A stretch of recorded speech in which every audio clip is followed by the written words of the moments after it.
حضرت خدیجہ رضی اللہ تعالی عنہا کا نماز جنازہ کیوں نہیں پڑھایا گیا؟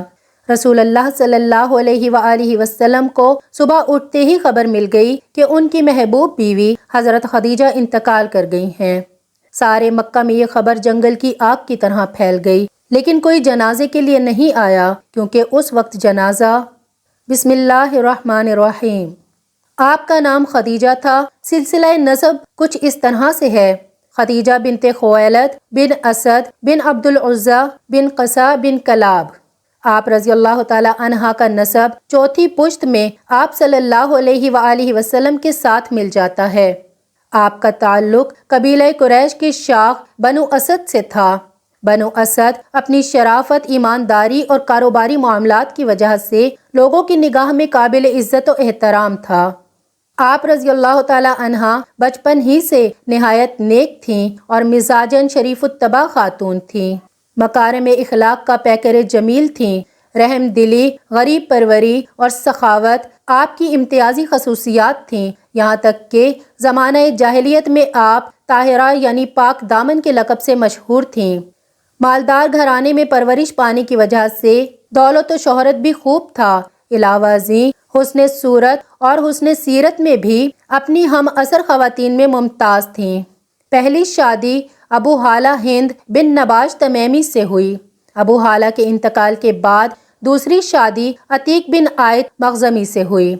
کچھ عرصہ بعد وہ بھی چل بسے تو دنیاوی معاملات سے دل برداشتہ ہو کر زیادہ وقت حرم کعبہ میں گزارتی تھیں، جس کے باعث آپ کے مزاج مبارک میں تقدس و شرافت مزید بڑھ گئی۔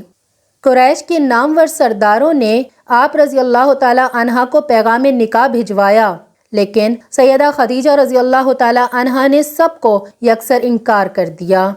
آپ کے والد محترم خالد بن اسد اعلیٰ درجے کے تاجر تھے۔ جب آپ بڑھاپے کی دہلیز تک پہنچے تو انہوں نے اپنا سارا کاروبار اپنی بیٹی حضرت خدیجہ کے سپرد کر دیا۔ 30 سال کی عمر میں آپ رضی اللہ تعالی عنہا تجارت سے وابستہ ہوئیں، جس کی وجہ سے آپ رضی اللہ تعالی عنہا حجاز مقدس میں سب سے زیادہ مالدار خاتون شمار ہوتی تھیں۔ آپ کی تجارت کا سامان عرب سے باہر ملک شام اور یمن میں سال میں 2 مرتبہ جاتا تھا۔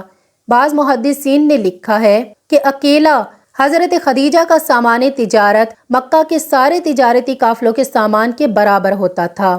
خاتون ہونے کی وجہ سے تجارتی معاملات میں سفر کرنا دشوار بلکہ ناممکن تھا، اس لیے کسی کو بطور نیابت سامان تجارت دے کر روانہ کرتے۔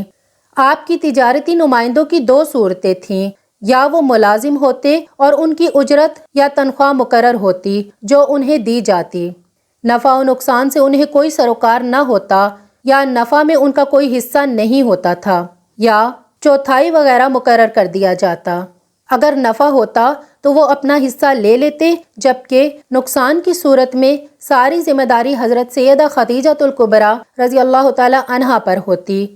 تقریباً 10 سال تک معاملات یوں ہی چلتے رہے، یہاں تک کہ آپ رضی اللہ تعالی عنہا کے کانوں تک نبی کریم صلی اللہ علیہ وآلہ وسلم کی امانت و صداقت کا چرچا پہنچا۔ آپ رضی اللہ تعالی عنہا نے جناب نبی کریم صلی اللہ علیہ وآلہ وسلم سے سامان تجارت لے کر ملک شام جانے کی درخواست کی، جسے آپ صلی اللہ علیہ وآلہ وسلم نے قبول فرما لیا۔ اس دوران آپ رضی اللہ تعالی عنہا نے اپنے غلام میسرہ کو خصوصی ہدایت کی کہ وہ آپ صلی اللہ علیہ وآلہ وسلم کے کسی معاملے میں دخل اندازی نہ کریں۔ اس تجارتی سفر میں اللہ سبحانہ و تعالیٰ نے بے حد برکت دی اور نفع پہلے سے 2 گنا ہوا۔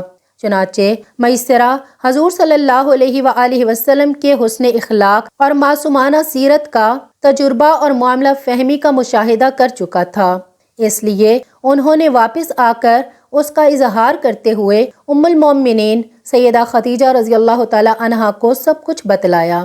آپ صلی اللہ علیہ وآلہ وسلم نہایت معاملہ فہم، تجربہ کار، خوش اخلاق، دیانت دار، امانت دار، شریف النفس اور مدبر شخص ہیں۔ آپ صلی اللہ علیہ وآلہ وسلم نے واپس پہنچ کر تجارتی معاملات کا عمدہ حساب پیش کیا، جس سے ام المومنین سیدہ خدیجہ رضی اللہ تعالی عنہا بہت متاثر ہوئیں۔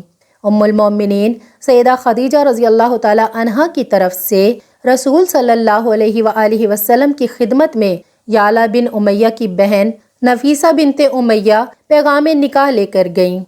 نفیسہ کا بیان ہے کہ میں آپ صلی اللہ علیہ وآلہ وسلم کے پاس آئی ہوں، کہا کہ آپ نکاح کیوں نہیں کر لیتے؟ آپ نے فرمایا کہ میں نادار اور خالی ہاتھوں سے کس طرح نکاح کر سکتا ہوں؟ میں نے کہا کہ اگر کوئی ایسی عورت آپ سے نکاح کرنے کی خواہش مند ہو جو ظاہری حسن و جمال اور طبعی شرافت کے علاوہ دولت مند بھی ہو اور آپ کی ضروریات کی کفالت پر بھی خوش دلی سے آمادہ ہو، تو آپ اس سے نکاح کر لینا پسند کریں گے؟ آپ صلی اللہ علیہ وآلہ وسلم نے دریافت کیا کہ ایسی کون خدا کی بندی ہو سکتی ہے؟ میں نے کہا خدیجہ بنت خویلد۔ اس کے بعد آپ دونوں کا نکاح ہو جاتا ہے۔ حضرت خدیجہ رضی اللہ تعالی عنہا کو رسول صلی اللہ علیہ وآلہ وسلم سے شادی کے بعد کئی مراحل سے گزرنا پڑا، لیکن آپ نے حضور صلی اللہ علیہ وآلہ وسلم سے کبھی تھکاوٹ محسوس نہیں کی، بلکہ ہر پیش آنے والے مسائل کو شرافت و سعادت کا باعث سمجھتی تھیں۔ خدیجہ ایک جزیرۃ العرب کی مالدار عورت تھیں، لیکن ان کو دولت کی محبت نہیں تھی، بلکہ بوقت نکاح انہوں نے فرمایا، میں اور میرا سارا مال اور میری دولت آپ صلی اللہ علیہ وآلہ وسلم کی خدمت میں حاضر ہے، میری تمام چیزیں آپ کے اختیار میں ہیں اور آپ میرے مال کو جہاں چاہو خرچ کر سکتے ہو۔ رسول اللہ صلی اللہ علیہ وآلہ وسلم نے حضرت خدیجہ کے مال کو اسلام کی راہ میں خرچ کر دیا۔ انبیاء کے اہداف میں سے ایک ہدف غریبوں اور محتاجوں کی مدد کرنا تھا۔ رسول صلی اللہ علیہ وآلہ وسلم نے دعوت اسلام دی تو یہی مظلوم اور فقیر افراد نے آپ کی دعوت کو جلدی قبول کیا۔ بس خدیجہ اپنی زندگی میں یہ جملہ فرماتی تھیں، اے لوگو گواہ رہو اور میرا مال حضرت محمد صلی اللہ علیہ وآلہ وسلم کا ہے۔ آپ نے اپنا پورا مال محمد صلی اللہ علیہ وآلہ وسلم کے حوالے کر دیا اور حضرت صلی اللہ علیہ وآلہ وسلم نے بھی یہ مال غرباء اور اسلام کی راہ میں خرچ کر دیا۔ لہٰذا حضرت صلی اللہ علیہ وآلہ وسلم بعثت کے پہلے سالوں میں یہ فرمایا کرتے تھے کہ خدیجہ کے مال سے بڑھ کر مجھے کسی اور مال میں نفع نہیں ہوا۔ آسمہ بنت عامیس حضرت خدیجہ کی آخری عمر میں ان کے ساتھ تھیں۔ وہ کہتی ہیں کہ خدیجہ رو رہی تھیں اور میں نے عرض کیا، اے خدیجہ کیوں رو رہی ہو؟ آپ تو نبی کریم صلی اللہ علیہ وآلہ وسلم کی بیوی اور بہترین عورتوں میں سے ہو، تجھے جنت کی بشارت دی گئی ہے۔ خدیجہ نے فرمایا، اے آسماء میں اپنی بیٹی زہرا کے لیے رو رہی ہوں، کیونکہ میری بیٹی زہرا کو شادی کی رات ماں کی ضرورت ہوگی، میری بیٹی فاطمہ کی ماں اس وقت نہیں ہوگی۔ آسماء نے خدیجہ سے عہد کیا کہ اس رات میں فاطمہ کے ساتھ ہوں گی۔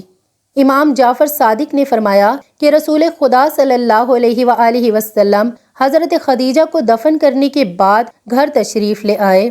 فاطمہ زہرا آپ صلی اللہ علیہ وآلہ وسلم کے ارد گرد چلتی ہیں اور پوچھتی ہیں، میری ماں کہاں ہے؟ رسول خدا صلی اللہ علیہ وآلہ وسلم حیران تھے کہ میں بچی کو کیا جواب دوں۔ چنانچہ حضرت جبرائیل علیہ السلام نازل ہوئے اور آپ صلی اللہ علیہ وآلہ وسلم سے فرمایا، اے رسول خدا، تم یہ کہو کہ تیری ماں جنت میں آسیہ اور مریم کے ساتھ ہیں۔ یہ سن کر فاطمہ کو سکون آیا۔ جب حضرت خدیجہ رضی اللہ تعالی عنہا پر نزا کا عالم طاری ہوا تو نبی کریم صلی اللہ علیہ وآلہ وسلم نے فرمایا کہ سکرات یعنی موت کی شدت تمہیں ناگوار ہے، واللہ تمہارے لیے یہ شدت مفید ہے۔ آج جب تم جنت میں اپنی سوتنوں کے پاس پہنچو تو انہیں میرا سلام کہنا۔ حضرت مریم بنت عمران، حضرت آسیہ بنت مزاحم اور حضرت ام کلثوم ہمشیرہ حضرت موسیٰ علیہ السلام کو میرا سلام پہنچانا۔ وہ بولیں، بہت اچھا، آپ کا سلام پہنچا دیا جائے گا۔ حضرت خدیجہ کے وصال کے بعد خاتون جنت سیدہ فاطمہ الزہرا رضی اللہ تعالی عنہا عموماً دکھی رہتی تھیں۔ ایک دن حضور اکرم صلی اللہ علیہ وآلہ وسلم کی خدمت میں آپ رضی اللہ تعالی عنہا نے عرض کیا، ابا جان، مجھے کھانا پینا اس وقت تک اچھا نہیں لگے گا جب تک آپ مجھے جبرائیل علیہ السلام کے ذریعے میری والدہ ماجدہ حضرت خدیجہ الکبریٰ رضی اللہ تعالی عنہا کی برزخی کیفیت کو واضح نہیں فرماتے۔ چنانچہ نبی کریم صلی اللہ علیہ وآلہ وسلم نے حضرت جبرائیل علیہ السلام سے احوال معلوم کیے تو حضرت جبرائیل علیہ السلام نے کہا، حضرت خدیجہ رضی اللہ تعالی عنہا حضرت سیدہ سارہ اور حضرت سیدہ مریم کے درمیان بڑی عظمت و برتری کے ساتھ جلوہ افروز ہیں۔ ام المومنین حضرت عائشہ صدیقہ رضی اللہ تعالی عنہا فرماتی ہیں کہ نبی کریم صلی اللہ علیہ وآلہ وسلم ام المومنین خدیجۃ الکبریٰ رضی اللہ تعالی عنہا کا ہر وقت تذکرہ فرمایا کرتے تھے اور ان کے لیے دعائیں فرمایا کرتے تھے۔ ایک دن حضرت خدیجۃ الکبریٰ رضی اللہ تعالی عنہا کا ذکر فرما رہے تھے تو میں نے عرض کیا، آپ کو اس ضعیفہ سے بہتر خاتون اللہ سبحانہ و تعالی نے عطا فرما دی ہے۔ یہ سنتے ہی آپ نے ناپسندیدگی کا اظہار فرمایا، جس کے باعث مجھے بہت ندامت ہوئی۔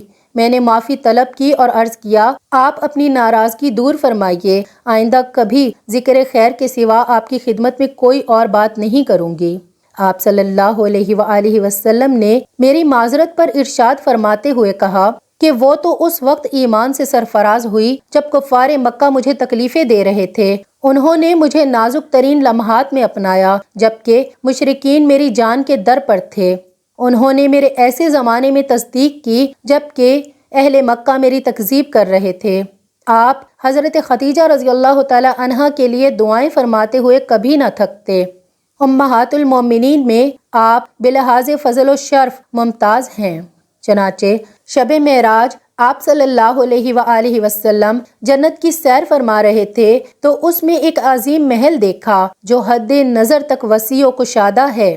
اس میں ایسی اشیاء رکھ دی گئی ہیں جو آج تک نہ کسی آنکھ نے دیکھی، نہ کسی کانوں نے سنی اور نہ ہی کوئی انسان اپنے دل میں تصور و خیال لا سکتا ہے۔ آپ صلی اللہ علیہ وآلہ وسلم نے دریافت فرمایا، یہ محل کس کا ہے؟ آواز آئی، حضرت خدیجۃ الکبریٰ رضی اللہ تعالی عنہا کا محل ہے۔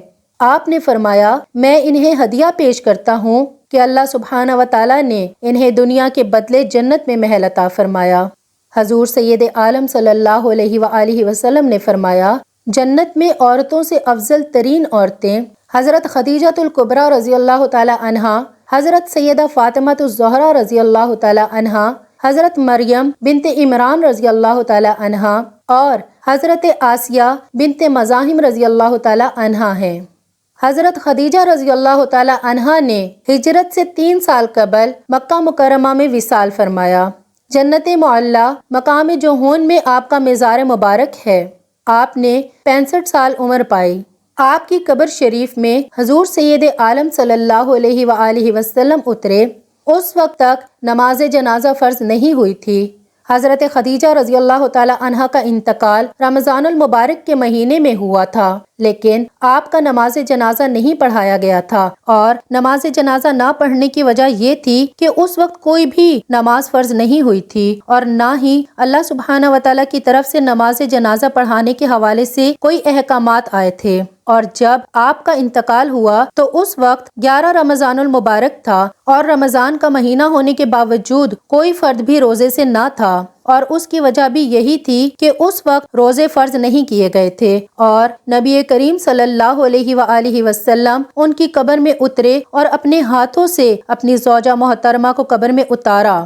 سیدہ خدیجہ رضی اللہ تعالی عنہا نبوت کے 10ویں سال بنی ہاشم کے شیب ابی طالب سے نکلنے کے بعد فوت ہوئیں۔ آپ 65 سال کی عمر میں اس جہان فانی سے رخصت ہوئیں۔ آپ کی جنت معلیٰ میں تدفین کی گئی۔ آپ کا نام گرامی خدیجہ کنیت ام ہند تھی اور والد کا نام خالد ابن اسد تھا۔ اللہ سبحانہ و تعالیٰ سے دعا ہے کہ اللہ سبحانہ و تعالیٰ ہمیں بہتر عمل کرنے کی توفیق عطا فرمائے، میرا سنانا اور آپ کا سننا اپنی بارگاہ الہی میں قبول و منظور فرمائے، آمین یا رب العالمین۔